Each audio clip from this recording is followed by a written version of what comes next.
Out of breath. Thanks. Well, good evening. Welcome to the June 18th Finance Committee. May we go ahead and begin with roll call, please, Amber? Mayor St. John. Here. Mr. Apple. Here. Mr. Ayer. Here. Mr. Ghost. Here. Mr. Grumney. Here. Mr. Martin is absent and Mrs. Cooper is absent. We have 5 present. We have quorum. Okay, thank you. We have minutes from our last meeting on May the 21st. Looking for a motion to approve. Motion by the mayor. I'll second. Second by Mr. Ghost. Discussion? Roll call, please. Mayor St. John. Yes. Mr. Ghost. Yes. Mr. Grumney. Yes. Yes. Mr. Capel. Yes. 5 yeas, minutes passed. Okay, not to waste any time, it looks like we have the annual review of credit cards. Yes, I'll take that. Thank you. Mhm. On page 6 of your packet, I have a little short memo. Our credit card policy states in part that on an annual basis, we need to report to council all rewards received for the year for the use of the city's credit card account. During the period of June 1st through May 31st, for the year 2024-2025, the city received $50 in credit card rewards. And I believe it was a similar amount received last year or for 2023 and 2024. And those funds were deposited directly to the general fund in the miscellaneous revenues account. All right, I'm sure there's a limit on how much we can spend on the credit card per purchase. Is it 10,000? Well, in individual purchase, we don't have a limit on that, but Okay. each card is limited to $1,000. $1,000, okay, Yes. okay, very good. All right, so we can't buy like our new sewer system, our new wastewater upgrade on credit. card. Fortunately, Okay, all right. Get some points. Yeah, we get some major points for that, so. Okay, well, thank you for that. And any questions on the credit cards and the $50 deposit? Okay. Looks like we move on to our ClearGov presentation on regarding budgeting. you and I are gonna switch seats. Let's switch side. Oh, sure. I don't know. How's that? All right, so how do I go over to?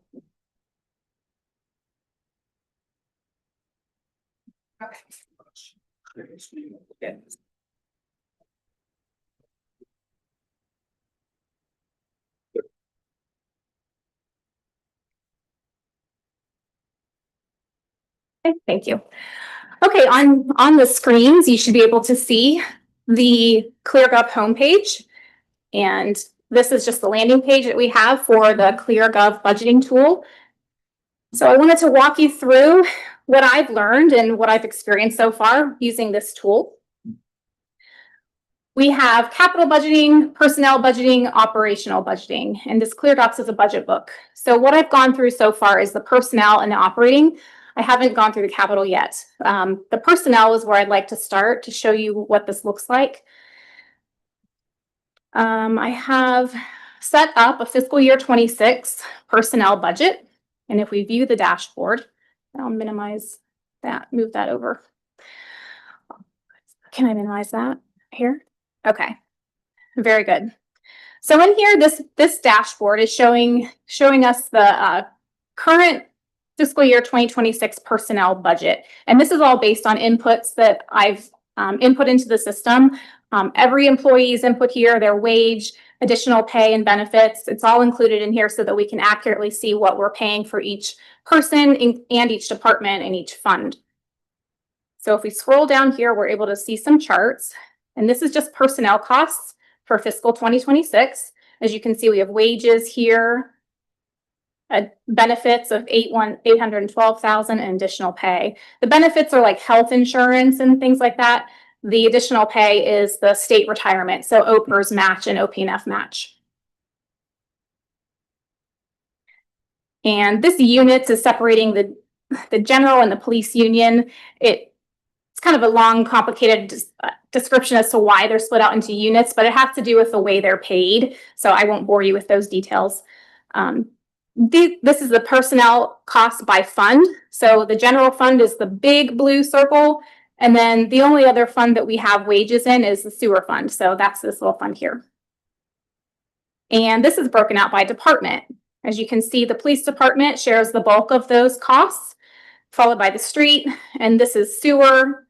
And then we go into planning and zoning, mayor, and all the legislative activities. So just a nice little breakdown of personnel there. Want to show you, if I go up into the data model manager, this is where I set up all the different wage schedules. So I won't bore you into those details, but it was kind of a complicated process. But once we set it up, it'll work. It should work for the future. And then positions is where I define all of the employees that we have and give them job codes and amounts and benefits and allocations. And if we go to scenarios over here, we can see some actual numbers that might make a little bit of sense. So right here, we're showing a baseline scenario, which is the light blue line. And then I have some additional scenarios to kind of show you what we can see as far as forecasting. If we wanted to put together a test scenario of if we want to hire 3 new directors next year, what would that look like? So we could play with that and get a picture of what that would look like. If I'm going into the test scenario, I'll just show you something real quick here. I can go in here and select an employee in the general fund, an hourly employee. Let's see if I scroll down. Sorry, let me maximize that. Let's say, for example, we want to give Amber a $50,000 bonus. I don't think she'd be opposed to that, but we could just play around with this and say, okay, let's give her 50,000, and then we'll see what that does to the scenarios at the top. I can scroll up.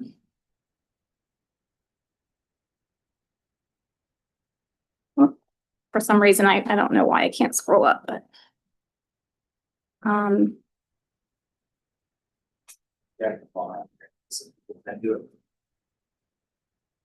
oh no, it's not on the right or the left. Oh, okay. Maybe minimize. Okay, here we go. I had to minimize it again. So we can see what those test scenarios would look like if I wanted to give Amber that $50,000 bonus. We would see it would show up in her wages in 2026. I could also do a bulk adjustment for fiscal year 2027. And let's just say everybody gets a 3% COLA increase. We could just add that all for all employees right there. But if we wanted to change it, say to 5%, we could just add that and see what the cost would, see how the cost would change there. Now, we have the ability to create however many scenarios we want, and we can change figures for future years as desired and see what that does to our personnel budget. So there's lots to play around with in here and lots of different formats to look at all of the reports. So it's a pretty neat tool. So that's a little bit of the personnel. I'll show you a little bit of the operating budget next. So in operational budgeting, I've started a 2026 annual operating budget. And this is not a draft budget by any means. So this is just some figures that I've carried forward from 2025 into 2026 with a little bit of adjustments. So if we look at the dashboard and we go into the worksheets, I can upload data, actual data and forecasted data in bulk, or I can modify it by line. So let's say I want to look at electronic charging station. I can do a one-time cost, a recurring cost. I can adjust the revenue and adjust the revenues and forecasts that way, or I can do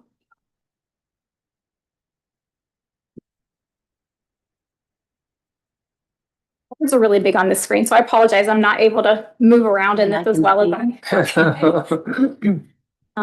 The sweet tool. It is very nice. Mhm. So let's see if we, well, I don't want to fumble around and waste time, but there's ways I can bulk upload a lot of data in here, or I can modify it individually. And once we have collaborators, I can invite you all to be a collaborator to view or edit. And haven't done that yet. Still considering how I might do it for the first round of budgeting.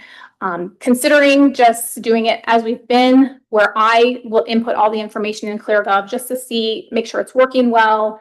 I don't necessarily have a lot of faith that all of the accounts and everything is in here the way I want it. So I'd like to have complete control of this for the first go round and then open it up. But I'm more than happy to invite everyone to look at it and view the tool. So I will. Yeah. So yes, I can adjust the revenue and expenses in the forecast columns. Oh, this is what I wanted to show you. So if I'm in the worksheet here, and this is a nice little feature I want to show you real quick. I can find the general fund.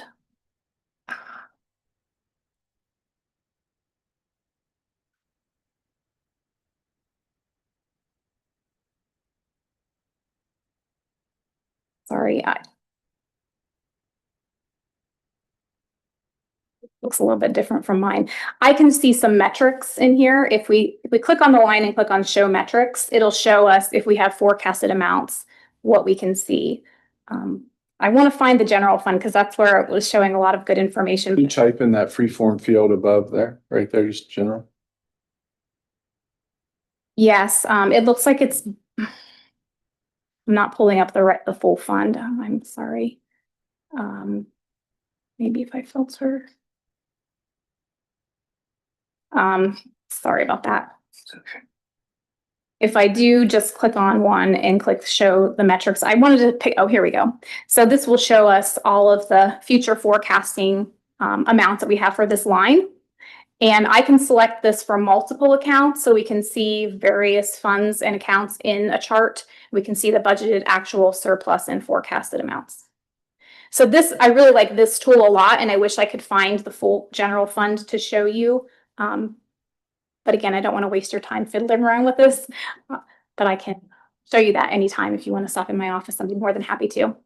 But I'm really happy with it so far. Yeah, that's awesome. Awesome. As it is, no doubt. So good, no buyer's remorse then. Okay, good. And I don't have everything to show you yet. I haven't done the capital budgeting portion yet, but I did get a lot done in the personnel budgeting, which took a decent amount of time. So it's going to be a great tool. Once it's all uploaded and functional, it'll be great. Great. So I'm happy to answer any questions. I heard the Big Walnut Local School District is also implementing this. Have they talked to you about this? No. They know that we are because they referenced us in one of their meetings about 2 months ago, and they said, we're trying to beat Sunbury to implementation. It's like, try it. We've got Dana. Yeah. Less bureaucracy on this side of the house. But I'd be happy to show you more as I continue to progress through going through all the tools that we have in ClearGov. But that's what I have to show you at the moment. Thank you for doing that. Appreciate it. Mhm. Giving us a look into it. Okay, I think that moves us into the municipal building renovations. I would say like page 2 kind of thing. So it looks like Daryl's has the mic in front of him. I do. So if you'll go to packet page 7, we've been talking about this for a while. We did receive 2 bids through a competitive bid selection process. You can see the 2 companies that bid on it, and you can see the price, and obviously it's very, very close. I will say that this is about 20% below what we had budgeted for the renovations. So we're well within the budget. And you do have in your council packet this evening the first reading to award the contract to the lowest bidder, that being Setterlin. As you may recall, Setterlin did the first floor and the police department improvements as well. So those are the numbers, but I also wanted to share with you what we're going to do in the building. So if you turn to the next page, is it the next page? No, it's packet page 9. There's a scope of work. Just want to highlight a few items here. So The contractor is asked to provide finishes that mirror what's on the first floor, so it'll look and feel like the first floor. There are no structural changes proposed. There was no, detailed design work done on this. This is basically some basic renovation to the facility as it currently exists. So, yeah, if you've been in the basement, which I'm not sure you have, but we do need new drop ceilings. So all the ceilings or the ceiling will be reinstalled. Lighting fixtures to match the top floor, but also we're going to add an extra light in that entryway outside the lower level. It's pretty dark late at night, so going to try to lighten that up a little bit. Replacing the carpet throughout, except for in the lobby area where we'll put in luxury vinyl tile in that section. In the bathroom, the sink, the toilet, and the base cabinet get replaced.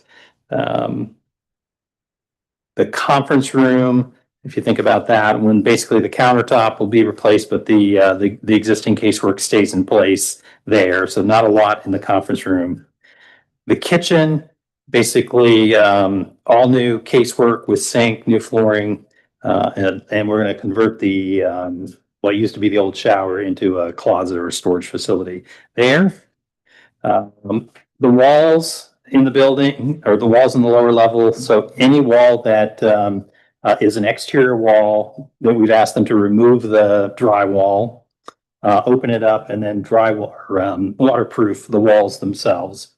Then we'll fumigate for any mold that might be trapped in that area, and then reinstall those walls with a 1-inch air gap. So that's probably the most significant change that I think you'll see taking place. And not that it'll make it look a lot different, but it'll definitely function better. And then paint throughout. So, so it'll really look nice. Excited about it. We think it's roughly a 6-month project. At least that's what we said in the RFP, that they had 6 months to do the work. So we'll begin the readings this evening, act on it sometime in July, and begin to convene the contractor, and hopefully by the end of the calendar year, we'll be essentially done with the lower level. So it'll align nicely with next year's budget, and we can figure out where we're going to put some people, I guess. Good. Historically, Daryl, we've had a bit of a flooding issue down there from time to time. Is there anything in the scope to help correct or mitigate? So we have the service team, has been a little bit more conscious, I think, about what's going on there. There's a sump pump there. There's a drain at the lower level at the entryway. So they're trying to do more routine maintenance on that to basically make sure that those are functioning properly so that we don't have flooding. It's been a while since we've had a little bit of flooding down there. So don't know. I mean, that's good. Yeah, it's a little bit of a risk, but again, I think we're trying to address that issue. So we won't be doing anything near a couple of places down in the lower level. The police still do have a safe down there. They still do use that for evidence. Obviously, that'll stay, and there are no changes to that. And then they have a room in the back as well where they have some storage, and they'll continue to have that space as well. Anyway, so that's it. We're again not asking for action at tonight's council meeting. Just want you to know where we stand with respect to the project. So, if there are any questions? Sounds good. Any other questions for Mr. Hennessy? Is there mold there now? So we did have somebody come in and do a mold test. They did detect some mold in the air.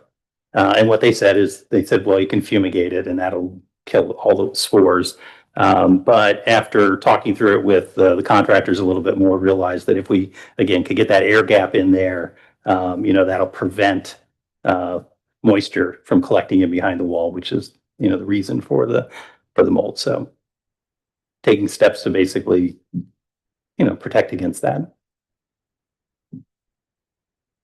Okay, thank you very much. Daryl, I don't know if this continues with you with the construction administration and inspection services. It does. I'll also invite Carla up if she'd like to say anything, but in your packet are proposals from 2 contractors to provide construction management and inspection services related to the street program. The first one is from DLZ. They have been the city's inspector for the last 2 years on the street program. They are proposing to basically provide similar services. So basically pre-construction support, regular progress meetings. They do field inspections. They do the field testing. They review submittals. They do that kind of stuff. They will review the pay applications as well and assist with the punch list and then confirmation that the punch list is done. So those are kind of the key activities that they'll undertake. So we've asked that they, it's a new microphone. So we've asked that they, there you go. They will take the lead as the inspector for the street portion of the project. And then we did get a second proposal from Environmental Design Services. This is a new contract. It would be a new engineering firm for the city to provide engineering services related to the Columbus Street parking lot. So these are two very different activities associated with our street program. A 3-month project, September through November is what's anticipated. So in fact, they probably don't overlap a whole lot, although, yeah, probably not. Okay. Similar kind of thing. Actually, I should note in both cases, these are an up to amount contract. So it's actually based on the actual amount of work done. And so in both cases, I think it's just a little over $70,000. So I don't know, anything else you'd like to add about general inspection services? No, just that the reason behind having two different contractors or consultants out there for the construction inspection is really just so that we can have more experience working with multiple firms. We also are looking to try and keep under a certain dollar amount. In the future, I will be in here talking about quality-based selection and trying to look at projects from a dollar standpoint and the best practice for when to direct select people. If you recall, this project, although we combined it for bidding purposes, originally it was 2 separate projects. We just combined it in order to save some money. So I'll take any questions. So both items will be on the council agenda for the first reading this evening. We are asking if we could move the DLZ contract forward this evening. Again, we've worked with them for 2 years now because Decker are, yeah, go ahead. Yep, Decker has indicated that they'd like to start construction either at the end of the month or the first week in July, which means we may not be in front of council before they'd like to get started and would like to allow them to start as soon as possible. So we're still working on scheduling that pre-construction meeting. They received their contract back yesterday. So with that information, we should be able to get that scheduled and moving along. And in terms of the amount of the contracts, again, pretty consistent with standard practice in terms of overall project costs. Just want. Yes. So when you look at the typical fee for this amount of work, the $2 million, I was estimating about 140 to 150,000 as a typical inspection for that dollar amount. So when you divide it into 2, it's approximately 75,000. So right in the range of where I would typically expect to see inspection services. Again, that would be the maximum amount. It basically will be based upon actual costs. They have included in their proposal the amount, the fee costs associated with the inspector, the project manager, and that type of thing. Like I said, we've used DLZ in the past. They have come in under their budget the last 2 years. So. Yep, absolutely. Great. They also check change orders on site. So if for some reason there is more or less of a material that's being used or request for anything out in the field, they gather that information and they provide it to me, the city engineer, so that we can take a look at it and see what they're requesting and work through the approval process for that. Yep. So I don't know, any questions or comments, thoughts? Do they also let you know about overtime if they need any? Some of these hourly unit prices are a little costly and they go up at overtime and holidays and Sundays. Yep, since the contract is not to exceed, the overtime is typically not something that we look at and limit because we're expecting that they will work when our contractor is working. So the same number of hours, but we need to have coverage while they are out in the field. And therefore, we wouldn't tell them to leave or stop work so that they wouldn't be in attendance. And if I could just stay a different way, not to exceed or put in a ceiling is almost the same as a fixed bid. Correct? I mean, you're basically saying we're not gonna spend more than $100. If it takes you 50 man hours and then another 50 for overtime, that's really on you because we're not gonna go above that amount. Yep. That would, yes, that would be the case. So when they start to get to the upper limit of their contract, if they get there, which is very unlikely Right. for construction inspection, we would look at that and question whether or not there was something that is going on that is causing them to run out of money, but. And it's yeah. not that we don't trust anybody, but a fixed bid protects the city from runaway costs or maybe lack of management as far as project from the vendor side, but. Yep, yeah, absolutely. Yeah. Very good. Good work. All right, yes, thank you very much. Mr. Hesse, was there anything else on that, or does that conclude? That's it. Okay, awesome. All right, Ms. Devon, I think it's back to you with our usuals here. Yep, this is the usual discussion here. The year-to-date revenue report starts on page 31 of your packet. And not much to mention here, so I will just skim through a few items to bring to your attention. On page 31, interest income, we're at 325,000 out of 400,000 budgeted, so we are going to exceed that, which is good. So our interest income is continuing to look very good, very profitable and positive. That same page toward the bottom, other intra-governmental revenue, we've collected $98,406 so far. And I forgot to add a comment in there. 52,000 of that was from Big Walnut Local Schools for the reimbursement for our 2 SROs for half the year. So we did receive that. We also received the Martindale, I think I mentioned last meeting, the Martindale Property Cleanup Grant, and 21,000 for law enforcement continuing professional education.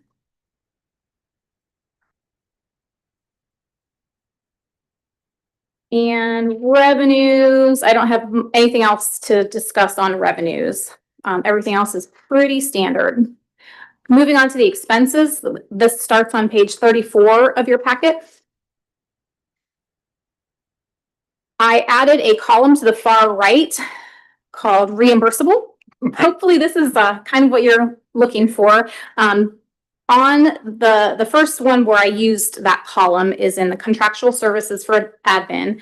And I put Eastside Utilities in there. I didn't list an amount because I didn't know exactly how much we're going to spend, but you can see in the comment field, we've spent about 200,000 so far. So you could get the amount if you look over to the comment section. Next month, this will look much different because we had some appropriations to increase and a lot of bills to pay from those appropriations. So this will look very different. Page 35, nothing really to mention there. There's only 2 yellow highlighted lines there, but we've discussed those in the past and they're not major. So I'll skip over those. Page 36 of your packet. Looks like we have Safe Streets for All. That's a reimbursable cost. So in the street fund, you can see we've paid $21,599 so far for this line item, and 19,600 of that is to our consultants for the Safe Streets for All grant program. We've since the end of the month, we have paid more and we'll be getting more reimbursable expenses from that, but we are entitled to receive up to 120,000 on that grant. So just for my own, just for my own understanding, so we've year-to-date 21,599, and then the 19,600, that's reimbursable to us? Is that what that's? That is, but that comment is more specifically meaning 19,600 of that 21,000 Right. was spent to or paid to Verdandis. Okay, Not necessarily that that's reimbursable. It is reimbursable in this case, gotcha. but. I mean, Okay, I see you. And then the note on the very far right is just letting us know that at some point we'll be getting some money back. Yes. And then when that amount materializes, then we would probably see a more specific amount with that note. Okay, Exactly. perfect. Thank you. Yeah, no problem. I believe we've received about 40,000, somewhere between 30 and 40,000 so far of reimbursements. So once we finally figured out the Delphi system, the federal government system for submitting reimbursements, it's easy now. It's just a matter of getting it figured out, but we're there. Thank you. Page 37 of your packet, some additional sewer expenses that I'll just quickly mention. We paid the, oh, sorry. I guess we're paying the second half in July. We paid the first half in January for the notes, for the bonds. So that's why we're showing high expense there. Also, the chemicals, we've spent about 52% of our budget there. That's primarily due to the newer chemicals that Mr. Wampler is using down at the plant from NEO Chemicals.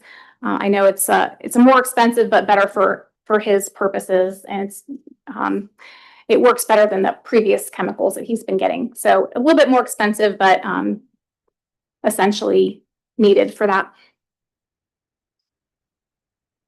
And the very last page of the expense report was page 38. And there's nothing highlighted in here, but I will point out in the capital projects fund, you can see the capital outlay street. It's kind of in the center of the page. Well, more towards the top. We've spent $294,000 so far. You can see what all those expenses were in the comment section, and then we will be reimbursed for the Walnut Street stabilization.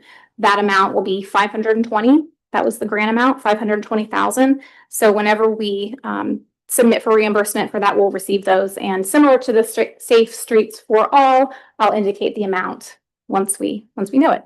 But so far, as of May 31st, we've spent $30,000 on the Walnut Street project, among other things that are listed there. Those are the expenses and the revenues. And then for the checks, the check report starts on page 39 and goes to the end of your packet. A couple items I wanted to point out, starting on page 41, the bottom quarter of your page, we have American Structure Point. We paid $39,000 to them. That's related to the widening project of 37. And Huntington National Bank, the very bottom line on that page, that is for interest on our bonds, the loans that we have. On page 42, $18,000 was paid to NEO Water Treatment. This is for chemicals at the wastewater treatment plant. So that's one purchase there, showing you how expensive that is. And those are all the items that I wanted to call out, but I'm happy to answer any questions on the checks, on the expenses, on the revenues, anything you have. Do we know how long the chemicals, the new types of chemicals last? Is that like a one-time fee? I would say this is, I think, the second purchase he's made throughout in the year. So probably 3 months. If I were to guess, I haven't talked to Dale about it, so I don't really know, but that would be my guess. Every 3 months. Does it lessen with the new facility? I don't know. I can't answer that question. Does it lessen the new facility? I mean, I think the question is, we're actually going to be processing more. So this is one of the things when we did our sewer rate study, we did try to account for the fact that there would be additional operating costs for a larger plant. Some staff, chemicals, these types of things. I mean, we can talk to Dale a little bit more to make sure we understand what his estimates are going to be, but this cost probably doesn't go down. This cost probably continues to rise as we put more flow through the plant. There's the ultraviolet lights that will all be new, I think, with the newer facility. And I just thought maybe that would cover for some of the chemicals. Maybe the question I would ask is not, are the expenses going to go up? We know the expenses are going to go up because the volume is going to increase. I think I would be asking the question, how can we be more efficient at the volume of water that we're processing? So, are we proportionally getting more efficient as we process more volume in a more efficient plant. It just doesn't come down to chemicals. I mean, an $18,000 expense, I assume that's like a quarterly expense or something. I mean, it's less than $100,000 a year for a plant that generates, $2 million a year. I will, that's right. Yeah, I mean, the other thing to maybe keep in mind is we will have a new filtration system that changes the way the treatment process occurs. So again, maybe we'll just dig a little bit deeper with that, just to understand again, what kind of efficiencies are we gaining as it relates to the plant and the treatment costs associated with that. The other thing I would add is that I don't remember the exact language around this, but because we are putting in additional volume into the stream, we actually have to reduce some of our chemical levels to levels that are below what our current rate is. So that requires either some additional treatment or some additional chemicals. So like I said, we'll try to go back and get maybe just a little bit more understanding around that from an operating perspective. So we can kind of help explain these numbers a little better. Once the plant is completed, I think it'd really be worthwhile to have the high school take field trips over there. Yeah, for those who sign up, I would say, let's do it. Yes, it's a great learning experience, that's for sure. Yeah. Well, there's more Agreed. to it, than A lot to it. I agree with that. Yeah, that's, we, in the community that I was in prior to this, we did offer up an opportunity for residents to walk through our wastewater treatment plant. And the plant operator thought no one would want to walk through the treatment plant, and that was not true. We actually did have residents who wanted to walk through the treatment. So yeah, I think it's very you important. absolutely should do something like that. Yeah. Dana, can we go to page 31 of the report? I just had two questions on, these are revenue reports. Okay. Start with the income tax. Our estimated revenue is 6 million through 5 months. We're at about 2.5. And I saw your comment there where it says collections are not on track to meet the budget at this time. Looks like they are. Sorry. Okay. Yeah, I just did They the, did not catch that. okay. Thank you. They are on track. Okay. We just got a little bit of an antenna up to future revenue sources for an issue that I'll talk about later during council. And then also my other question is related to real estate property tax, just so we're all on the same page. This is purely inside millage. And this is the revenue that we're going to be discussing in council that the House of Representatives is looking to Yes. eliminate as a source That's of all of revenue. it. Mhm. Okay. Mhm. And through 5 months, it's $383,000. And that's really half the year because we get 2 distributions. So that, Fair. if you multiply that by 2, that's the amount we'll get for the year. Sounds good, Mhm. thanks. Yes. Okay, if there's no other questions, I think that just takes us to the income tax category and doesn't look like anything major to report on. I don't know, but if there is, it looks like we're increasing every year. We are back to page 1 of your packet. Yes. Every category has, before I say that, let me just. Yeah, it looks like every category, except for net profit between 2021 and 2022. But aside from that anomaly, every category has increased year over year. So right now we're looking at a 10.8% increase over the same period last year. So year over year, we're increased. We're looking good. And then for the bank to book reconciliation, we have a total of $22,397,568.13 in our combined bank accounts, and continues to grow and look good. Any questions on the income tax collections? Or bank balances? Okay, let's see here. I think that takes us to adjournment. So is there anything else we'd like to discuss before we wrap this up? Okay, looking for a motion to adjourn. I'll motion. Moved by Mr. Gose, second. seconded by Ms. Strayer. Roll call, please. Mr. Gose, Yes. Mr. Ayer, Yes. Mr. Capel, Yes. Mayor St. John, Yes. Mr. Grumney. Yes.